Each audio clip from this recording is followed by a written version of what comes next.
શ્રી કૃષ્ણ મિત્રો, આજે આપણે દૂધીના મુઠિયા બનાવીશું. ઉનાળામાં દૂધી ખૂબ ઠંડક આપે છે, એટલા માટે આપણે દૂધીના મુઠિયા બનાવીશું. એની માટે મેં આવું દૂધી લઈ લીધી છે. હવે આપણે એને છીણી લઈશું. આપણે એને છોલી લઈશું.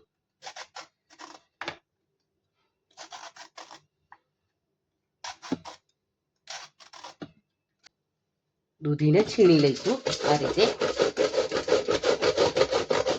આ રીતે મેં દૂધીને છીણી લીધી છે. હવે આપણે બધા દૂધીમાં જ મસાલા કરી લઈશું. એની માટે મેં 2 ચમચી આદુ મરચાં લસણની પેસ્ટ લીધેલી છે, 1 ચમચી હળદર, 1 ચમચી ધાણા જીરું, 1 ચમચી મીઠું, આપણે 2 ચમચી તેલનું મોણ ઉમેરીશું, જેથી કરીને મુઠિયા આપણા સોફ્ટ બને.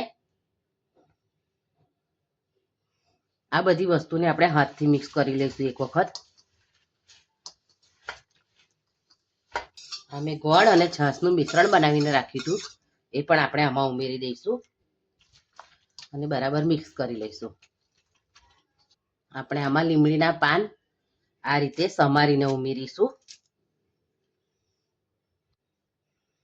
1 ટીસ્પૂન આપણે ખાવાનો સોડા ઉમેરીશું, એને પણ આ રીતે મિક્સ કરી લઈશું બરાબર. હાંડવા ઢોકળાનો લોટ ઉમેરીશું, 1 વાટકી ઘઉંનો કકરો લોટ ઉમેરીશું. વધારે હેલ્ધી બનાવવા માટે એમાં આપણે અડધી વાટકી ઓટ્સ ઉમેરીશું. પછી બરાબર એને મિક્સ કરી લઈશું. આપણે બધું મિક્સ કર્યા પછી મીઠું ચાખી જોવાનું, ઓછું હોય તો ઉમેરું. મારે થોડું ઓછું છે એટલે હું ઉમેરું છું. 10 મિનિટ માટે આને ઢાંકીને આપણે 10 મિનિટ માટે રેસ્ટ આપીશું.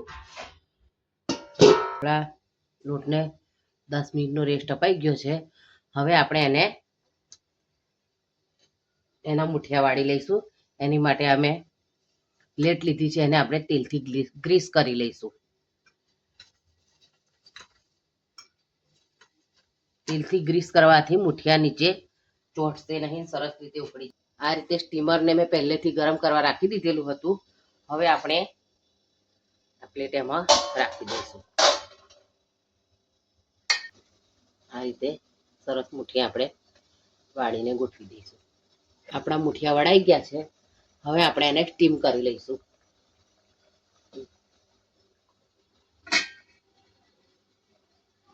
આપણે હવે ચેક કરી લઈશું કે આપણા મુઠિયા બફાઈ ગયા છે કે નહીં.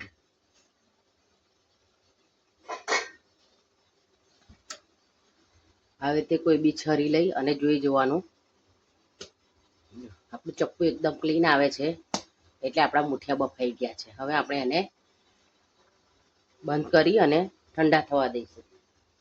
આપણે મુઠિયાને હવે ઠંડા થવા દઈશું.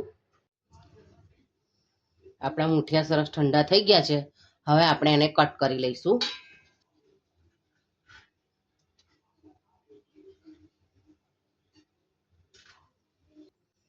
આપણા મુઠિયા કટ કરી લીધા છે. હવે આપણે એને વઘારી લઈશું. આપણે તેલ લઈ લઈશું. મુઠિયામાં થોડું આગળ પડતું તેલ રાખવું તો સારું લાગે છે. આપણે સૂકા મરચાં ઉમેરીશું. હવે આપણે એમાં રાઈ ઉમેરીશું. લસણના ટુકડા ઉમેરીશું. મુઠિયામાં લસણનો વઘાર ખૂબ જ સરસ લાગે છે, એટલે તમે ચોક્કસ ઉમેરજો.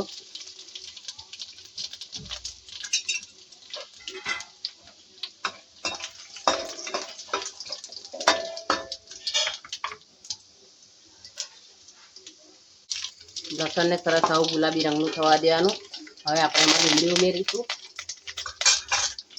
હવે તલ ઉમેરીશું. તલ વગર તો મુઠિયાનો વઘાર અધૂરો છે, એટલે તલ વધારે ઉમેરવા થોડા સારા લાગે છે. હવે આપણે મુઠિયા ઉમેરી દઈશું અંદર. મિક્સ કરી લઈશું. તો તૈયાર છે આપણા દૂધીના મુઠિયા. એને મેં ગરમ ગરમ આદુવાળી ચા સાથે સર્વ કર્યા છે. તમે દૂધ સાથે પણ એને લઈ શકો છો. મારો વિડીયો ગમ્યો હોય તો લાઈક અને સબસ્ક્રાઇબ જરૂર કરજો. Thank you.